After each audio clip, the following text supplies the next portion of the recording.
입니다. 네, 오늘 9월 첫째 주일이고 어제 9월 첫날이었습니다. 9월을 이렇게 감격적으로 맞아본 때가 없었던 것 같습니다. 이야, 정말 좋은 것 같아요. 그리고 우리나라 살기 좋은 나라라는 걸 다시 한번 깨닫게 됩니다. 맨날 여름이고 날씨가 더운 날, 더 더운 날밖에 없는 그런 선교지도 많은데 여러분, 하나님께서 우리나라 참 축복을 주신 줄로 믿습니다. 특별히 여름에 부지런히 씨를 뿌린 사람들은, 농부들은 가을에 수확을 거두게 됩니다. 그래서 가을을 무슨 계절이라고 합니까? 추수의 계절, 수확의 계절이라고 말을 합니다. 여러분 아마 이런 그 심고 거둠의 법칙이라는 걸 다 아실 텐데, 이런 주제를 가지고 쓴 동화가 있습니다. 개미와 배짱이, 다 아시죠? 개미는 여름 내내 열심히 일하고 배짱이는 배짱하고 그렇게 그죠? 배짱으로 놀았어요. 그러다가 겨울이 돼서 개미는 양식이 많아서 그렇게 따뜻한 집에 있는데 배짱이는 먹을 게 없어서 굶주려 가지고 개미집을 찾아가죠. 그러나 내가 이거 너 나눠주면 우리도 먹을 게 없어. 사실 그게 어떻게 보면 현실 아닙니까? 이 얘기가 21세기 버전으로 이렇게 새로 바뀌었더라고요. 이어령 교수가 쓴 젊음의 탄생에 나오는 이야기입니다. 일본 버전은 배짱이가 겨울에 개미집에 들어갔더니 노크를 했는데 인기척이 없어요. 이상하다, 왜 그러지? 하고 들어가 봤더니 개미들이 다 죽어 있는 거예요. 여름에 죽도록 일해가지고 결국 죽었다, 뭐 그런 얘기고, 미국 버전은 그 배짱이가 개미집에 찾아갔더니 야, 네 밥은 네가 알아서 해야지, 왜 나한테 달라고 하냐, 문정박대를 당해서 슬픈 마음을 가지고 집에 돌아갔대요. 집에 돌아가서 여전히 이 사람이 아니죠, 배짱이지. 배짱이는 노래를 잘하잖아요. 슬픈 마음으로 노래를 불렀는데 그 집 앞을 지나가던 음반 기획사 사장이 너무 감명을 받아가지고 우리 음반 내자. 그래서 음반 내가지고 대박이 났다. 그래서 돈박스에 앉았다라는 게 뭐 얘기더라고요. 여러분, 열심히 일하고 심는 것도 시대마다 달라지는 것 같습니다. 요즘은 사실은 열심히 일하고 심는 것을 좀 하찮게 여기는 것 같아요. 열심히 일하지 않고 그냥 어떻게 횡재를 하고 또 그냥 뭔가를 좀 얻으려고 하는 것이 이 시대의 자화상인 것 같습니다. 그러나 여러분, 성경은 심지 않고는 거둘 수 없다고 말을 합니다. 그게 자연의 법칙이고 또 하나님 나라의 법칙이기도 합니다. 열심히 심으면 반드시 거둘 수가 있습니다. 그것이 성경이 말씀하시는 거. 갈라디아서 6장 7절에 보니까 뭐라고 그랬습니까? 다 같이 시작. 스스로 속이지 말라. 하나님은 업심여김을 받지 아니하시니 사람이 무엇으로 심든지 그대로 어떻게 해요? 거두리라. 콩을 심으면 콩을 거두고 팥을 심으면 팥을 거둘 수밖에 없습니다. 시편 126편은 사실은 이스라엘 백성이 고국으로 돌아가는 해방의 기쁨을 노래한 찬양의 시입니다. 그래서 우리 해방 광복절에 126편을 가지고 설교를 많이 하곤 합니다. 실제로 이스라엘 백성들이 범죄로 인해서 주전 586년에 바벨론에 의해서 멸망당했는데 정확하게 70년 만에 돌아오게 되는 거죠. 고국으로 돌아오게 됩니다.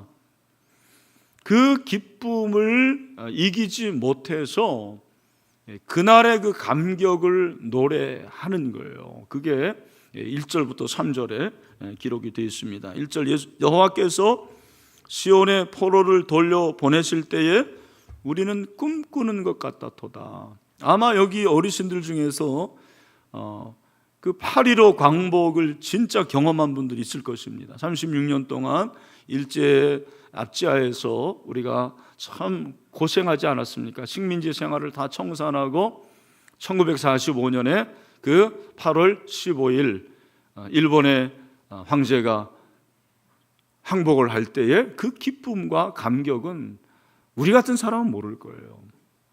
이스라엘 백성들도 마찬가지였는데 그들의 감격이 더한 것은 이것이 하나님 나라의 언약의 성취였기 때문에 그렇습니다. 하나님이 이미 언약을 해주셨어요. 예레미야 29장 10절 말씀에 보니까 우리 다 같이 한번 읽어봅시다. 시작. 여호와께서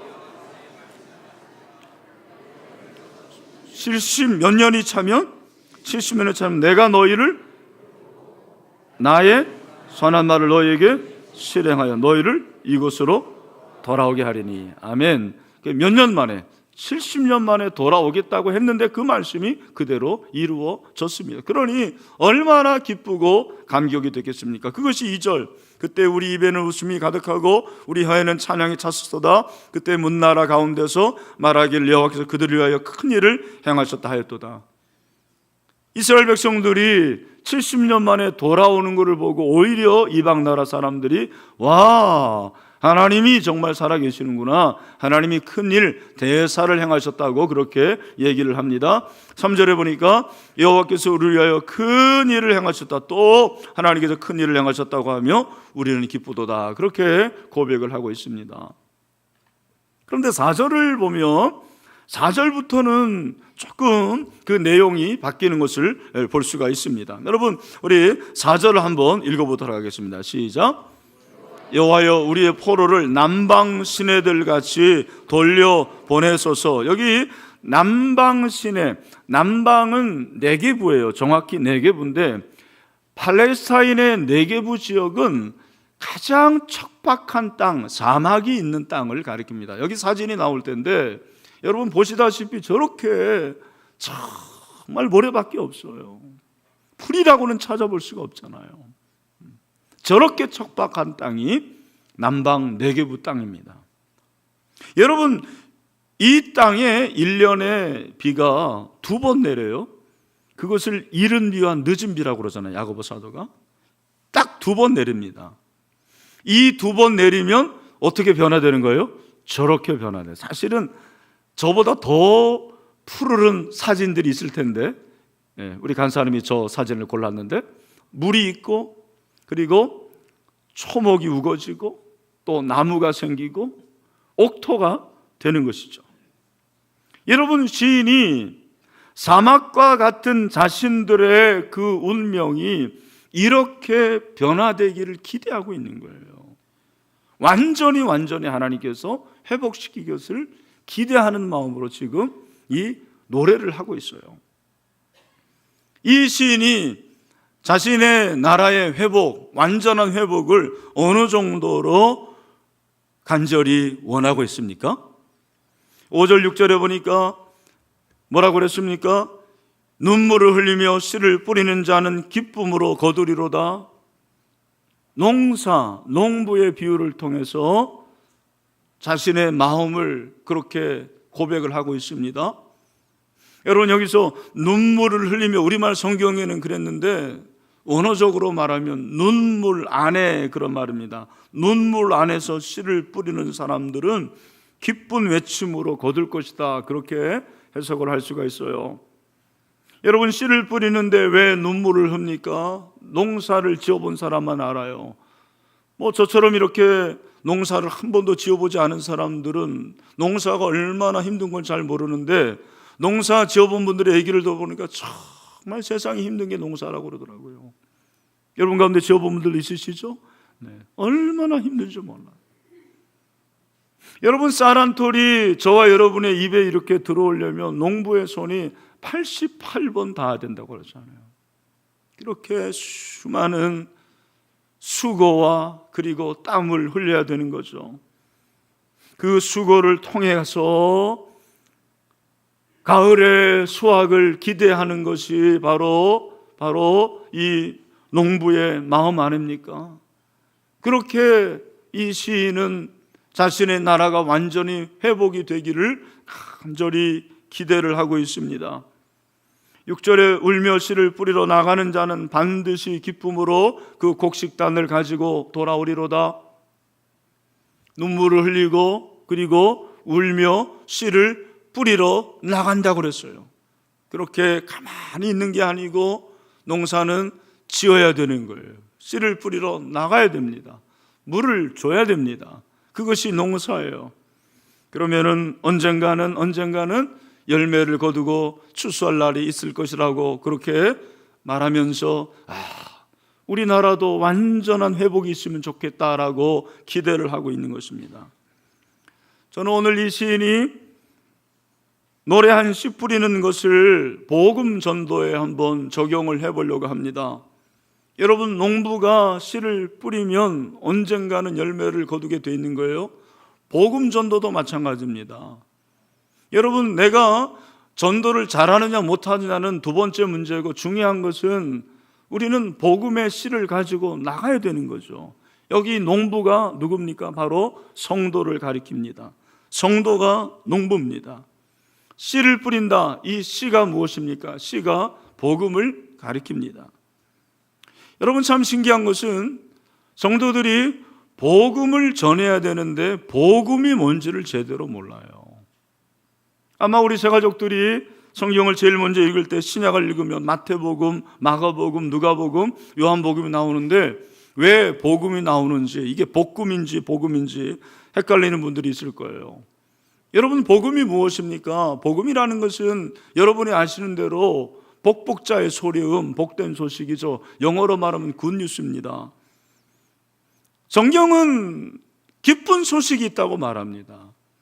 여러분, 기쁜 소식이 무엇입니까? 사람마다 기쁜 소식이 다 달라요. 그죠? 오늘 설교를 짧게 하면 어떤 사람에게는 기쁜 소식이 될 겁니다. 네, 그죠? 여러분, 지난주에 부산의 앞바다에서 스쿠다이빙을 한 40대 남성이 실종이 됐는데 이틀 만에 구조가 됐어요.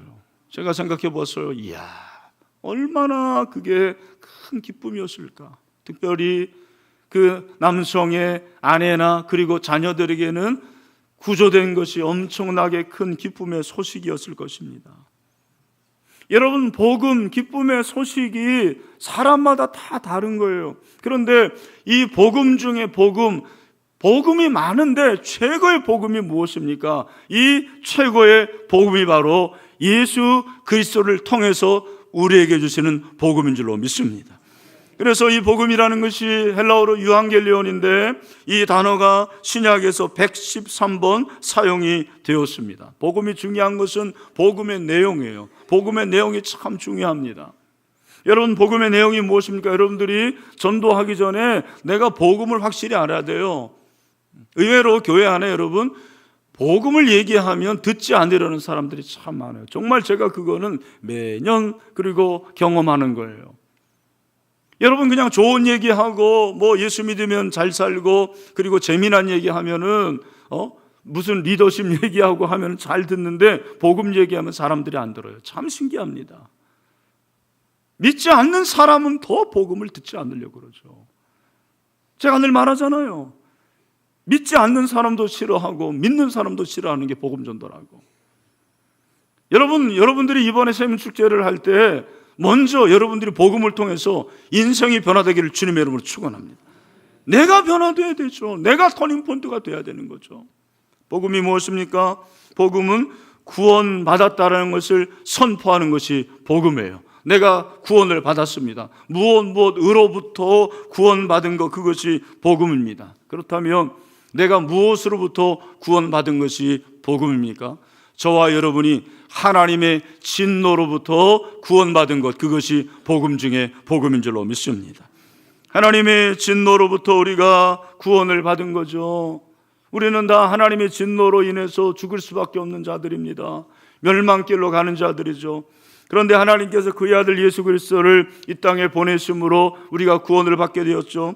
데살로니가전서 1장 10절에서 그걸 우리에게 말씀하고 있습니다. 우리 다 같이 한번 읽어보죠. 시작. 또 죽은 자들 가운데서 다시 살리신 그의 아들이 하늘로부터 강림하실 것을 너희가 어떻게 기다리는 줄을 말하니 이는 장래의 노하심에서 우리를 건지시는 예수시니라. 아멘. 여러분, 하나님의 진노로부터 저와 여러분이 구원을 받았습니다. 하나님의 진노의 결과는 죽음이죠. 하나님의 진노의 결과는 저주입니다. 하나님의 진노의 결과는 지옥입니다. 여러분, 저와 여러분이 예수 그리스도를 통해서, 복음을 통해서 이제는 그 모든 것으로부터 구원을 받게 된 것을 선포합니다. 여러분, 이것이 하나님이 우리에게 주시는 복음이에요.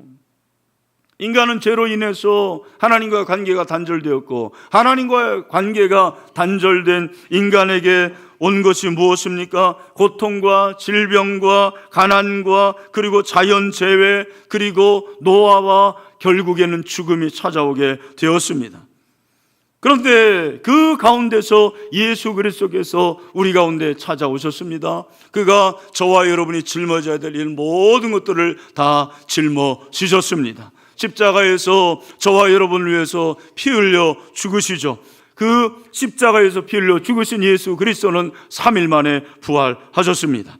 그리고 40일 동안 이 땅에 계시면서 하나님 나라를 선포하셨죠. 하나님 나라를 가르쳐 주셨습니다. 그리고 승천하셨습니다. 여러분, 그 승천하신 예수 그리스도는 언젠가 다시 재림하실 것입니다.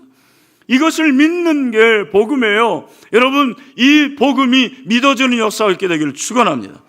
요한복음 3장 16절 말씀이 우리에게 주시는 결론이에요. 뭡니까? 시작. 하나님이 세상을 이처럼 사랑하사 독생자를 주셨으니 이는 그를 믿는 자마다 멸망하지 않고 영생을 얻게 하려 하심이라. 여러분, 교회 오래 다녔는데도 이거 믿어지지 않는 사람들이 있어요. 참 신기해요. 옛날에는 믿었는데 지금은 별로 여기에 관심이 없는 분들이 많아요. 구령의 열정이 없는 거죠. 구원의 감격이 없는 거예요. 정말 여러분, 저와 여러분의 기도의 제목, 우리 가운데 구원의 감격이 식지 않게 되기를 소원합니다. 내가 구원받은 것만 생각하면 눈물이 나야 돼요. 그게 정상이에요. 내가 세상에 다른 거 없어도 내가 구원받은 거 감사합니다. 나 같은 죄인 살리신 하나님의 은혜가 놀랍습니다. 여러분, 복음 전하기 전에 우리가 이런 사람 돼야 되는 거죠. 여러분, 그런데 오늘 이 본문에서 우리가 주목할 사실이 있는데, 지금 시인이 이 노래를 부를 때 이스라엘이 완전히 회복이 된 것일까요? 아니에요. 이걸 아셔야 돼요. 이스라엘이 70년 만에 귀환하는데 3차에 걸쳐서 귀환합니다. 이 시인이 아마 2차 정도 될 거라고 학자들이 얘기를 해요. 에스라 학사 시대, 에스라가 이스라엘 백성들을 이끌고 예루살렘으로 돌아가는 그 시기입니다. 그러니까 생각해 보십시오. 1차로 포로를 귀환했지만 아직도 포로지에 고향으로 돌아가지 못하는 사람들이 많을 거 아니에요. 그 사람들 생각할 때 이 시인이 안타까운 마음이 있는 거예요. 자기는 이제 돌아가는데 여전히 남아서 고생할 사람들을 생각하니까 너무너무 마음이 안타까워요. 하나님, 이 남은 우리 동족들도 빨리 회복되기를 원합니다. 그런 마음으로 이 시를 짓고 있어요. 또 여러분, 이미 1차로 귀환했지만 예루살렘에 가보니까 예루살렘 성은 다 타있고 성전은 다 무너지고 그들은 위험한 가운데 있었습니다. 두려움 가운데 있었습니다. 하나님, 우리 사랑하는 동족들에게 평강을 주세요. 샬롬을 주세요. 안타까운 마음이 있었습니다. 그런 마음을 가지고 이 시를, 여러분 126편은 그런 마음을 가지고 읽어야 돼요. 저와 여러분도 마찬가지 아닙니까? 왜 우리가 복음의 씨를 뿌려야 될까요? 나는 예수 믿었는데, 구원받았는데 나는 참 잘됐다, 감사합니다, 나 같은 죄인 살리신 하나님의 은혜가 놀랍, 여기로만 끝나면 안 돼요. 사실 우리에게는 이러한 구원의 감격도 없는 것이 문제지만, 여러분, 그 구원의 감격으로 끝나는 게 복음이 아니죠. 복음이라는 것은 나 말고 내 주변에서 이 구원의 소식을 들어보지 못하고 죽어가는 영혼들, 그 영혼들을 생각할 때 마음의 안타까움이 있는 거죠. 우리가 생각할 때는 우리 매주 새 가족이 오고 또 교회가 많으니까 우리 대한민국이 기독교 국가로 생각하는 사람들이 많은 것 같습니다. 그렇지 않습니다. 제가 계산해 보니까 겨우 한 13% 정도, 10%도 요즘에는 안 될 것 같아요. 그 말은 90% 정도가 아직도 복음을 들어가지 못하고 죽어가는 것을 말합니다. 여러분, 그들에 대한 안타까움이 있어야 되는 거죠. 교회도 마찬가지입니다. 여러분, 교회의 존재 이유가 영혼 구원인데 왜 영혼 구원일까요? 그것은 바로 하나님 나라와 연관이 되어 있는 거예요. 오늘 제목이 하나님의 나라가 이루어질 때까지입니다. 여러분, 하나님의 나라가 무엇입니까? 하나님의 나라는 우리가 참 이해하기 어려운 게 너무 큰 나라이기 때문에 그렇습니다. 그렇죠? 미국만 이해하기가 어려울 텐데, 그죠? 소련이라는 나라를 이해하기도 어려운데 하나님 나라를 어떻게 이해합니까? 하나님 나라는 하나님의 나라가 통치하는 나라죠. 그런데 하나님의 나라에는 두 가지 속성이 있습니다. 여러분, 그걸 아셔야 돼요. 하나님 나라의 속성은 현재성과 미래성이 있어요. 하나님 나라는 미래성은 쉬워요. 미래성은 무엇입니까? 하나님의 나라가 이루어지면은 언젠가는 새하늘과 새 땅이 올 것이다. 요한계시록에서 말씀하시는 것이죠. 요한계시록 22장 1절 그리고 2절에서 말씀하십니다. 우리 다 같이 읽어봅시다. 시작. 또 내가 새하늘과 새 땅을 보니 처음 하늘과 처음 땅이 없어졌고 바다도 다시 있지 않더라. 또 내가 보며 거룩한 성 새 예루살렘이 하나님께로부터 하늘에서 내려오니 그 준비한 것이 신부가 남편을 위하여 단장한 것 같더라. 아멘. 여러분, 신천지가 올게 될 것입니다. 제가 늘 말씀드리죠. 신천지가 나쁜 말이 아니에요. 신천지를 믿는 사람들이 나쁜 놈들이지. 네. 신천지는 좋은 얘기예요. 여러분, 새하늘과 새 땅이 오면 하나님 나라가 임하게 될 줄로 믿습니다.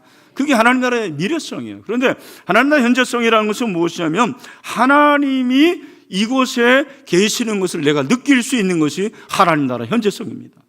예수님께서 그렇게 말씀하셨어요. 누가복음 17장 21절 또 여기 있다 저기 있다고도 못하리니 하나님의 나라는 너희 안에 있느니라. 아멘. 여러분, 하나님의 나라가 이곳에 있는 줄로 믿습니다. 하나님이 여기서 통치하고 계시면 하나님의 나라가 이곳에 임하는 줄로 믿습니다. 그게 하나님의 나라 현재성이에요. 그런데 하나님 나라 현재성에 또 한 가지가 있는데 무엇이냐면 그것이 이 땅에서뿐만 아니라 저 하늘에도 지금 있는 것인데 그것은 영적인 세계이기 때문에 우리가 잘 몰라요.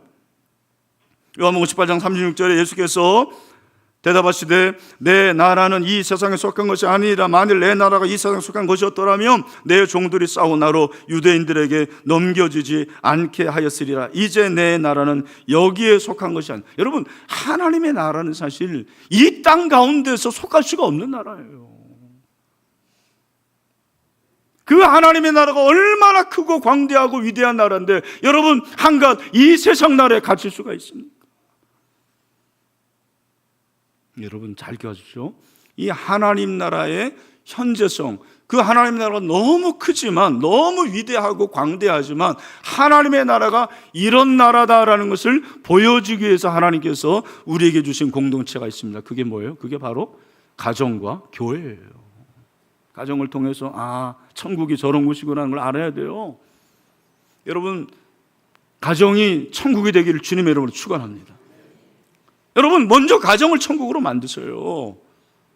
복음을 전하는 것도 중요하지만 제가 한번 설교하려고 하는데 여러분, 여러분의 가정이 하나님 나라가 이루어지기를 주님의 이름으로 축원합니다. 그리고 복음 전해야 돼요.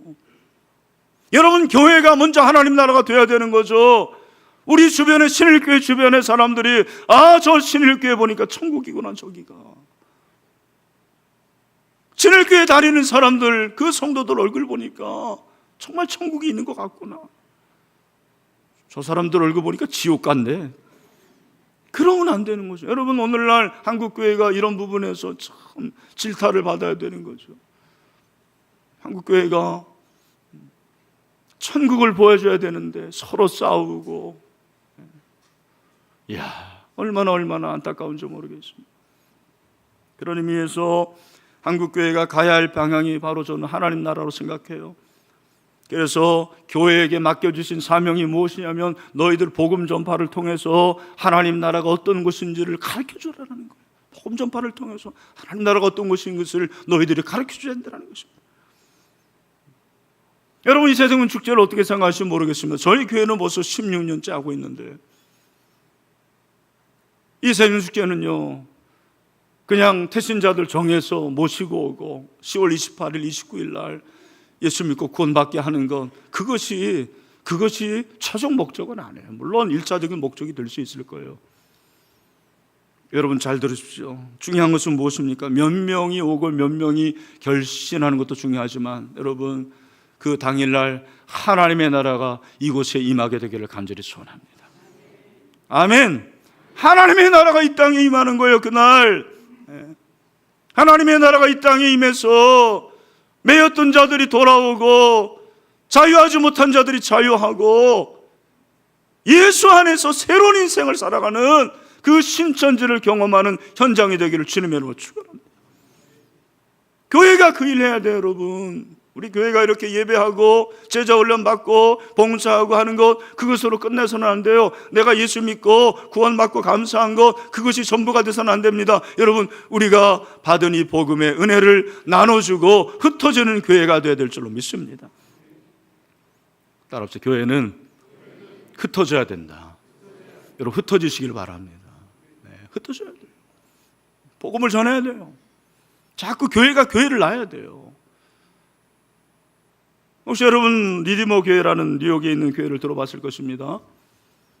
뉴욕에 가시면 한번 꼭 찾아가 보시길 바랍니다. 이 교회는 1989년에 팀 켈러라는 목사님이 개척을 했어요.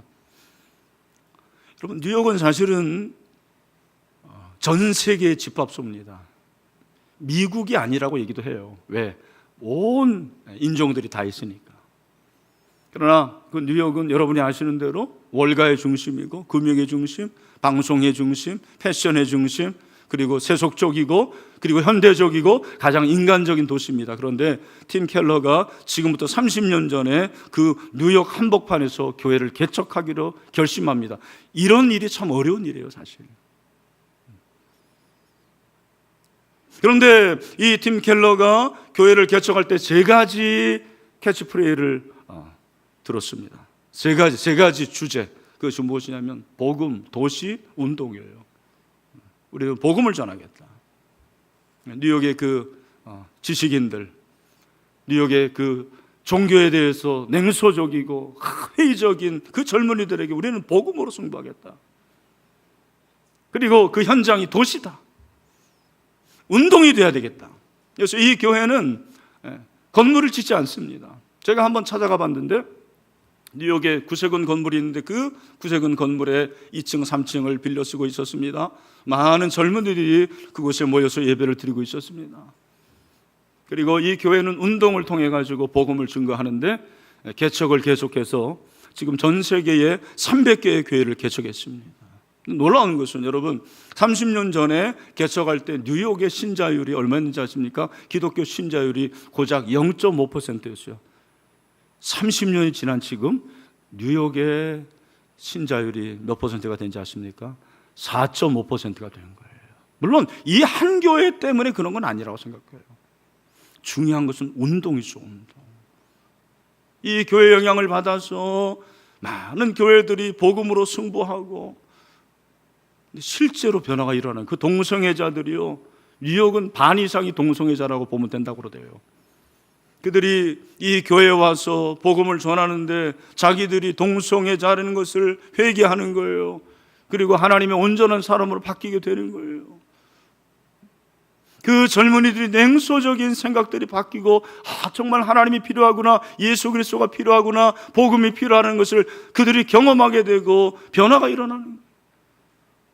여러분, 이것이 바로 하나님 나라예요. 하나님의 나라는 그냥 여러분이 우리 신일교회 좋다, 우리 신일교회가 성장하고 신일교회가 점점점 부흥하는 이것으로 끝나지 않습니다. 여러분, 우리 신일교회를 통해서 이 금천구와 그리고 서울과 민족 가운데 하나님의 나라가 이루어지는 꿈을 꾸는 여러분이 되기를 주님의 이름으로 축원합니다.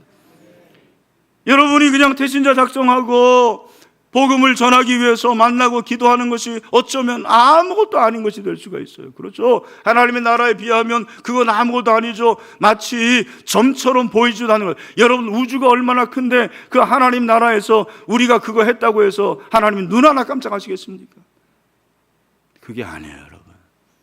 여러분이 그렇게 하는 한 가지 한 가지가 점과 같이 보이지 않지만 점이 모이면 선이 되고, 선이 모이면 면이 되고, 면이 모이면 공간이 되고, 여러분, 이 한국 가운데, 그리고 서울과 이 민족 가운데 하나님의 나라가 이루어지는 역사가 있게 될 줄로 저는 믿습니다. 우리가 그 일을 해야 되는 거예요. 저는 참 이 생명체를 통해서 몇몇 교회들, 많지는 않지만 교회들이 그렇게 세워지고 복음을 전도하고, 그리고 교회가 점점점 자립이 되고, 그리고 부흥하고 하는 것을 저는 볼 때 얼마나 감사한지 모르겠어요. 우리 교회에 함께 있었던 동역자들도 그렇게 돼요. 지난번 우리 교경이업 수련회 때 제가 우리 오청 목사님, 강대성 목사님, 조진강 목사님, 문난식 목사님 초대해서 같이 얘기를 하는데요, 이야, 신기한 건 대화가 되더라고요. 보니까 담임 목사가 되니까 대화가 돼요. 이야, 진짜 놀랬습니다. 근데 여러분, 더 감사한 것은 이분들이 우리 교회에서 이렇게 복음의 스피릿을 가지고 목회를 하니까요, 교회가 변화되고 성장하게 되는 겁니다. 네, 얼마나 감사하죠. 우리 오청 목사는 이미 교회가 자립이 됐죠. 강대성 목사 우리 작년 3월에 분리개척에서 50여 명 보냈는데 지금 1년 6개월 지났는데 100명이 모입니다. 여러분 놀라지 않는 게 놀라운 거예요. 놀라운 일입니다. 조진강 목사가 한 교회 6개월 됐는데 작년에 새 가족이 한 명도 안 왔어요. 그런데 6개월 만에 22명이 왔다라는 거예요. 문남신 목사님 교회에서 기도해 주세요. 참 어려운 교회예요. 교단도 달라요. 이 교회도 작년에 한 명이 교회를 안 왔어요. 새 가정 한 명 안 왔어요. 여러분, 그 한 3개월 동안에 새 가정이 돌아왔습니다. 기도로 변화되고 있습니다. 여러분, 이게 바로 운동 아니겠습니까? 우리 설진영 목사님도 원주에서 개척했어요. 여러분 도와주시고 기도해 주세요. 우리 정원 목사님 의정부에서 이제 목회를 시작했습니다. 우리 윤순호 목사님 주문진에서 사역하고 있어요. 기억하십시오. 운동이 돼야 돼요. 하나님 나라가 이루어지는 거죠. 그래서 정말 우리 교회가 여기서 갇히는 것이 아니고 복음이 전달되는 곳마다 하나님의 나라가 이루어지기를 소원합니다. 그때까지 우리가 복음을 전합시다. 하나님의 나라는 금방 완성되지는 않을 거예요. 미완성의 나라입니다. 이미 임했지만 아직 임하지 않았어요. 여러분, 그 하나님의 나라가 임할 때까지 우리 신일교회가 복음을 전하기를 소원합니다. 마지막으로 그때까지 기다려야 돼요. 오늘 본문에서 제일 제 마음에 와닿는 한 단어를 꼽는다면 저는 6절에 반드시를 꼽습니다. 어느 날 제가 이 말씀 묵상하는데 반드시가 보이는 거예요. 아, 울며 씨를 뿌리러 나가는 자는 반드시 기쁨으로 그 곡식단을 가지고 돌아오는구나. 반드시. 왜 반드시일까요? 약속이에요. 왜 약속합니까? 힘드니까 약속하는 거예요. 여러분 이거 아셔야 돼요. 만약에 너무 쉽다 그러면 하나님께서 반드시라고 얘기 안 해요. 왜? 그건 저절로 되는 거니까. 여러분 뭐 성경에 반드시 밥을 먹을지어다 그런 말이 있습니까? 반드시 잠을 잘 것이다. 그건 자동으로 되는 거예요. 그러나 복음을 전하는 것은 어려워요. 다시 말씀드립니다. 복음 전하는 거 어려워요. 저는 복음 전하는 게 쉽다고 하는 분들 참 그 의미는 알겠지만 저는 동의는 안 됩니다. 복음 전하는 거 어렵습니다. 한 영혼이 돌아오게 하는 거 그건 정말 죽기보다 더 어려울 수 있어요. 우리 선교사들이 가서 한 영혼 여러분 개종시키는 게 얼마나 힘드냐. 평생 가야지 한두 가정 돌아오게 하는 거예요. 하나님께서 우리에게 좋은 그런 기회를 주셨는데 여러분의 배우자, 남편 돌아오지 않습니까? 반드시 돌아오는 그날 오게 될 줄로 믿습니다. 따라합시다. 어렵기 때문에 전도해야 된다. 쉬우면 전도 안 해도 돼요. 여러분 어려우니까 우리에게 맡겨주는 거죠. 그래서 저희가 이번에 두 주짜리 남편 전도하는 프로젝트를 하려고 그래요. 전 교회적으로 해당되는 분들은 하시고 네, 남편이 예수 믿는다 그러면 그분들을 위해서 기도하면 되겠죠. 기억하시길 바랍니다. 여러분 어렵지만 기도하고 기다리면 반드시 열매를 맺게 될 줄로 믿습니다. 갈라디아서 6장 9절 말씀 다 같이 마지막으로 시작. 우리가 선을 행하되 낙심하지 말지니 포기하지 아니하면 때가 이름에 거두리라. 아멘. 때가 이르면 거두리라. 여러분, 반드시 거두는 그날이 오게 될 줄로 믿습니다. 하나님의 나라가 이루어질 때까지 이 일을 완성하는 여러분이 되시기를 주님의 이름으로 축원합니다. 말씀을 맺습니다. 이런 세면성 축제에 그냥 한 사람 돌아오는 거 그것으로 생각하지 마십시오. 여러분, 꿈을 좀 크게 꾸세요. 좀 넓은 안목을 가지세요. 정말 하나님 나라를 보시기를 바랍니다. 하나님 나라의 가장 작은 모퉁이, 그곳에서 점을 찍읍시다. 그 점들이 모아지면 선이 될 것이고, 선이 모아지면 면이 될 것이고, 면이 모아지면 공간이 될 것이고, 그래서 하나님 나라가 저와 여러분을 통해서, 우리 신일교회를 통해서, 한국교회를 통해서 이루어지는 그날이 오게 될 줄로 믿습니다. 할렐루야. 우리 다 같이 일어나겠습니다. 마지막 찬송. 주의 나라가 임할 때